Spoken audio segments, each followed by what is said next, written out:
I sat on the worn-out couch, a couch that once held stories of laughter and late-night movies. Now, it was just an old piece of furniture in a room filled with memories of a happier past. Sophie, my 3-year-old angel, was upstairs, her gentle breaths a stark contrast to the heavy air of our home. I glanced at the clock again.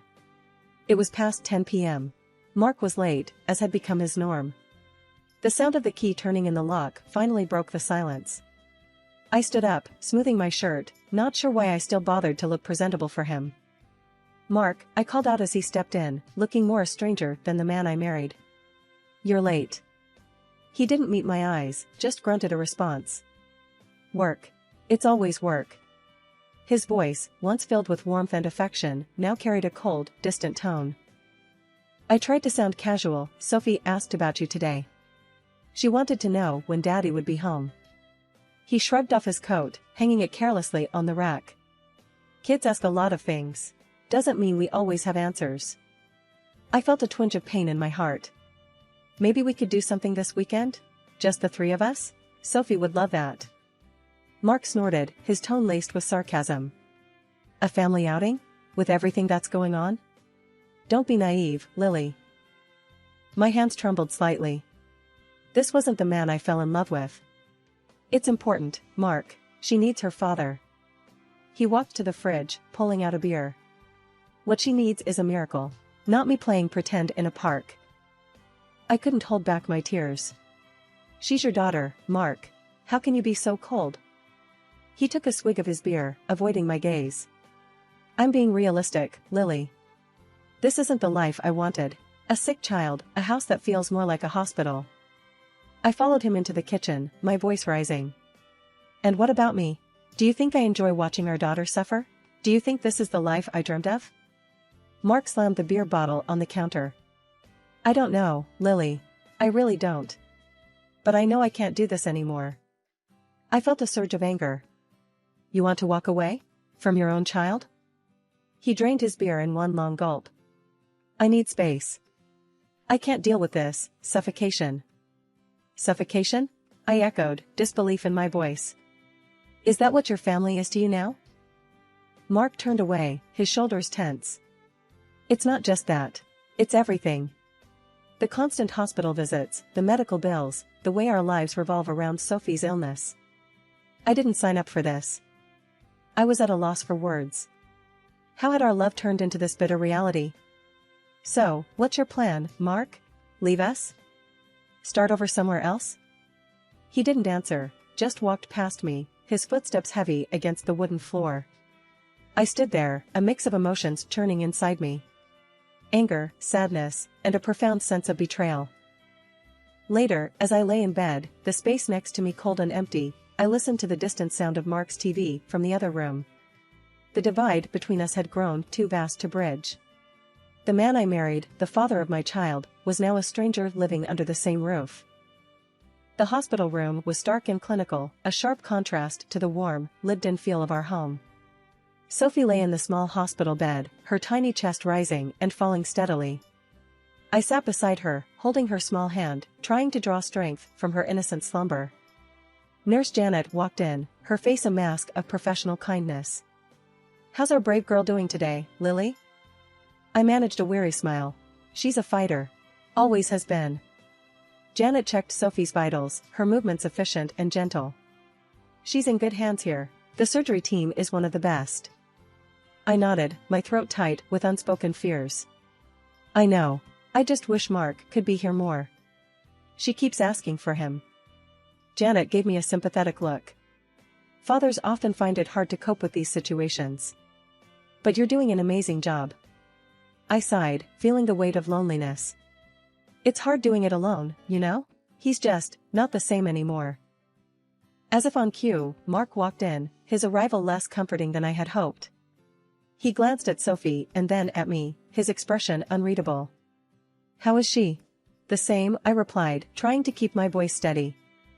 He fiddled with his phone, avoiding eye contact. "I can't stay long. Work's crazy." I felt a flash of anger. "Work, right. Because that's what's important right now." Mark looked up, his eyes cold. "What do you want from me, Lily? To sit here and watch her sleep?" I bit back a sharp retort, focusing on Sophie instead. She asked for you today, Mark. She misses her dad. He shrugged, his detachment like a physical barrier. I'm here, aren't I? Before I could respond, Sophie stirred, her little voice weak but clear. Daddy? Mark's face softened momentarily as he moved closer to her. Hey, princess. Daddy's here. Sophie smiled faintly, reaching out for him. Stay with me, Daddy? I watched, a mix of hope and sorrow in my heart. Mark hesitated, then sat on the edge of the bed. I can't stay long, Sophie. Daddy has to work. Her smile faded, a look of understanding far beyond her years in her eyes. It's okay, Daddy. I love you. Mark forced a smile, patting her hand. I love you too, kiddo. As he stood to leave, I felt a surge of resentment. She needs you, Mark. We need you. He paused, his back to us. I'm doing what I can, Lily. But his words rang hollow in the sterile room. I watched him leave, a familiar sense of abandonment settling over me. Sophie's hand gripped mine, her small presence a reminder of the fight ahead of us. The room fell silent again, save for the beeping of the monitors. I leaned closer to Sophie, whispering promises of better days. Promises I wasn't sure I could keep. But in that moment, all I had was hope and the unwavering love for my daughter. The silence in the room was broken by a call from my friend Lisa, who worked as a realtor for a local company. I sat in the dimly lit hospital cafeteria, clutching a lukewarm cup of coffee. My mind was a whirlwind of betrayal and shock after Lisa's call. Mark was selling our house, our home. Anger and disbelief swirled within me, fueling a determination I hadn't felt in months. Lisa slid into the seat across from me, her expression a mix of concern and anger. I can't believe he's doing this, Lily. Selling your house while you're here, with Sophie. I took a deep breath, trying to steady my shaking hands. I need you to delay the sale, Lisa. Buy me some time. Lisa nodded, her eyes hard. I'll do what I can, but we don't have much time. He's pushing for a quick sale. I leaned forward, my voice low and firm. I won't let him get away with this. He thinks he can just steal my house and run off with whoever she is? Lisa reached out, her hand gripping mine. Do you have a plan? A plan. The word echoed in my mind. I had been reactive for too long, letting life and Mark's indifference dictate my days. But not anymore. I'm going to fight back. I'll start by talking to a lawyer. There has to be a way to stop this. Lisa's expression shifted to one of support. Good. You fight this, Lily. And I'm here, every step of the way. I nodded, feeling a spark of resolve. And I'll need to gather evidence. Proof of his betrayal, the fraud. Anything that can help my case. Let's start with the house sale, Lisa suggested. I'll dig up everything I can on the buyer, the deal, anything out of the ordinary. I sipped my coffee, its bitterness mirroring my mood. I can't believe he's doing this to me, to Sophie. After everything we've been through. Lisa's hand tightened around mine. He's a coward, Lily. And he's going to regret underestimating you. I stood up, my resolve strengthening. He's going to pay for this, Lisa. He's going to pay for hurting my daughter, for trying to take away our home. I'll make sure of it. Lisa stood with me, her eyes fierce. Let's do this, Lily. Let's show him he picked the wrong woman to mess with. Hidden from view, I stood just outside the realtor's office, my heart racing. Through the slightly ajar door, I could hear the voices inside. Mark was there, his tone smooth and confident as he spoke to the potential buyers. And she was there too, his mistress, her laughter tinkling like a bell, completely oblivious to the storm she was a part of. I watched as Mark handed over a stack of papers to the buyers. His charm was on full display, the same charm that had once swept me off my feet. This is a fantastic opportunity, he was saying. A beautiful house, great location, you're getting a steal. The buyers, a middle-aged couple, nodded, their expressions a mix of eagerness and caution. The wife leafed through the documents, her husband leaning over to look. It all seems in order, she murmured. Mark's mistress, a young woman with bright red lipstick, laughed and leaned closer to Mark. Told you it would be easy, she whispered, loud enough for me to hear. I felt a surge of anger, but I forced myself to stay put, to observe. This was about gathering evidence, understanding the depth of Mark's deceit. The husband looked up, a question in his eyes. And the current owner? She's agreed to all this? Mark's response was swift, a lie so smooth it sounded like truth. Absolutely. She's moved on. Wants to sell the place quickly. I clenched my fists, my nails digging into my palms. How could he lie so blatantly? The audacity of it made my blood boil. Lisa, who was playing her part in my game, intervened. We can proceed with the sale as soon as you're ready. The couple exchanged a look, then nodded. We're ready. This is a deal we don't want to miss. I watched as they began to sign the papers, the finality of each stroke like a dagger in my heart. But I needed to stay focused. This was not the time for emotions, it was the time for action. Mark's laughter brought me back to the moment. He was toasting with the buyers, his mistress clinging to his arm. To new beginnings, he said, raising his glass. I stepped into the room, my gaze fixed on Mark. Enjoying yourself, Mark? Everyone turned, shock and confusion on their faces. Mark's smile faltered. Lily, what are you doing here? I walked up to them, my steps firm. I'm here to stop you from making the biggest mistake of your life. Mark's mistress scoffed, rolling her eyes. What are you talking about? The deal is done. I smiled, but it was cold, devoid of any warmth. Is it, now? Because I don't remember signing off on selling my house. The buyers looked uncomfortable, exchanging glances. We were told everything was in order, the husband said, his voice uncertain. Mark stepped forward, trying to assert control. Lily, you're confused. This is for the best. I shook my head. No, Mark. The only confusion here is yours if you think you can forge my signature and get away with it. The room went silent. Mark's face turned a shade paler. You can't prove anything, he blurted out. I pulled out a set of documents from my bag. Actually, I can. And I have. These are the real papers. The ones you have are forgeries. Mark's mistress tugged at his arm. Mark, what's she talking about? Tell me this isn't true. But Mark was speechless, his usual confidence shattered. That's when the door opened, and 2 police officers walked in. One of the officers looked directly at Mark. Mark Johnson? You're under arrest for fraud and forgery. Mark's face drained of color. He looked at me, his eyes filled with disbelief. You called the cops? I met his gaze, my voice steady. Yes, I did. You broke the law, Mark. And you tried to steal my home. As the officers handcuffed Mark, his mistress started to cry, her makeup smearing. The buyers quickly gathered their things, eager to distance themselves from the situation. One of the officers turned to me. We'll need your statement, ma'am. I nodded, feeling a sense of justice. Of course, officer. As they led Mark away, he looked back at me, his expression a mix of anger and regret. But I felt no sympathy. He had made his choice, and now he was facing the consequences. Lisa smiled at me, nodding her head approvingly. I smiled back and left the office, a weight lifted off my shoulders. I had stood up for myself and Sophie. I had fought back. And this was just the beginning. After Mark's arrest, I found myself in the lawyer's office, the walls lined with law books and the air heavy with the scent of leather. My lawyer, Mr. Thompson, was a no-nonsense man in his 50s, his face etched with lines of experience. He glanced at the file in front of him. Lily, your husband's actions have opened up a big can of worms. The fraud charge is serious. I sat across from him, my hands clasped tightly in my lap. I know, Mr. Thompson. But I couldn't let him get away with it. Not after everything. Mr. Thompson nodded, understanding in his eyes. I respect that. Now, about the divorce and custody battle.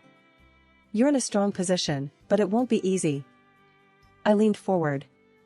I'm ready for it. I have to do this for Sophie. She deserves a stable home. The lawyer shuffled some papers. What about alimony and child support? Given Mark's likely incarceration, it's going to be complicated. I sighed, a mix of determination and sadness in my voice. I want what's fair for Sophie. She's my priority. As for Mark, he made his choices. Mr. Thompson looked at me, his expression serious. You're a strong woman, Lily. We'll fight for what's right for you and your daughter. As I left the office, my phone rang. It was Mark.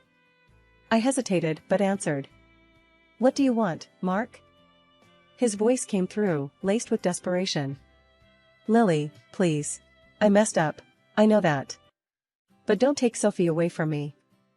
I stopped in my tracks, anger rising. You thought about Sophie when you tried to sell our house?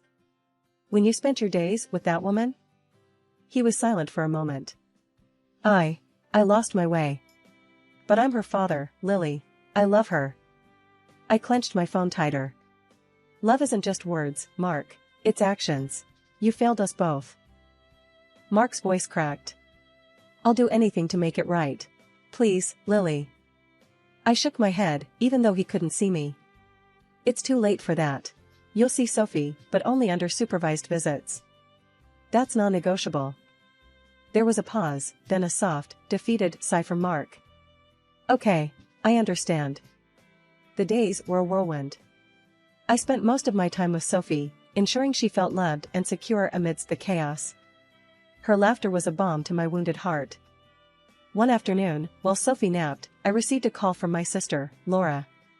Hey, Lily, how are you holding up? Laura's voice was always a mix of concern and strength. I sighed, staring out the window. I'm managing, Laura. It's tough, but I'm getting through it. Laura was silent for a moment. I heard about Mark. I'm so sorry, Lily, but I'm proud of you for standing up to him. I smiled faintly. Thanks, Laura. It's hard, but I have to be strong for Sophie. She needs me now more than ever. Laura's voice softened. And what about you? Who's being strong for Lily? Her question caught me off guard. I had been so focused on Sophie and the legal battle that I hadn't given much thought to myself. I don't know, Laura. I guess I haven't had time to think about that. Laura was firm. You need to take care of yourself too, Lily. You can't pour from an empty cup. I knew she was right. I'll try, Laura. It's just, everything feels overwhelming right now. You're not alone, Lily. Remember that. I'm here for you, always. The next day, I visited a therapist, Dr. Martin. His office was a small, cozy room with soft lighting and a comfortable couch. He greeted me with a warm smile. Lily, it's good to meet you. How can I help you today? I took a deep breath, unloading my worries and fears. I just feel so lost, Dr. Martin. Everything I knew, everything I trusted, it's all been turned upside down. Dr. Martin nodded, his voice gentle. It's understandable to feel that way after what you've been through. But it's important to remember that this is a chapter in your life, not the whole story. His words resonated with me. Over the next few weeks, I started to take small steps towards reclaiming my life. I joined a support group for single parents. The first meeting was daunting, but as I listened to others share their stories, I realized I wasn't alone. Welcome, Lily, said the group leader, a kind woman named Beth. We're here to support each other, to share our struggles and our victories. I shared my story, my voice steady but filled with emotion. The group listened, their faces a tapestry of empathy and understanding. After the meeting, a woman named Sarah approached me. Your story is inspiring, Lily. You're stronger than you realize. Her words lifted my spirits. Maybe I was stronger than I thought. Maybe, just maybe, I could turn this painful chapter into a story of resilience and hope. Sitting in my living room, the early morning light filtering through the curtains, I reflected on the tumultuous journey that had led to this moment of tranquility. The divorce papers, now signed and finalized, lay on the coffee table, a testament to my newfound independence. The legal battle had been long and arduous. I had sued Mark for a substantial portion of his property, determined to secure a stable future for Sophie and myself. The court's decision had been in our favor. Mark, now serving a real sentence for his fraudulent activities, had lost much of what he had once held dear.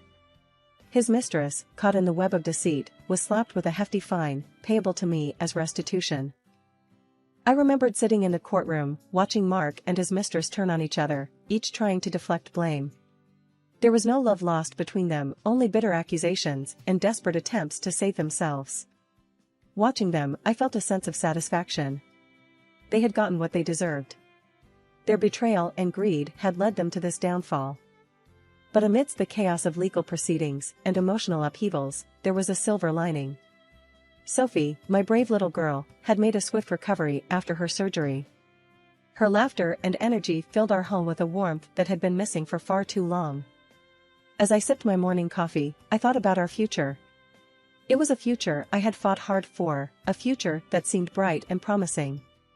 Sophie was my priority, my beacon of hope. Together, we had weathered a storm and emerged stronger. I glanced at the pictures on the mantel, images of Sophie and me at the park, at the zoo, smiling and carefree. They were more than just photographs, they were reminders of our resilience, our ability to find joy amidst adversity. Sophie bounded into the room, her hair a tousled mess, her eyes bright with excitement. "Mommy, are we going to the park today?" I smiled, my heart swelling with love. "Yes, sweetheart. We're going to have a great day." She clapped her hands, her laughter echoing through the room. "Yay! I love the park." As I watched her play, I realized that this was what mattered the most. The struggles, the pain, and the betrayal were behind us. What lay ahead was a path of healing and new adventures.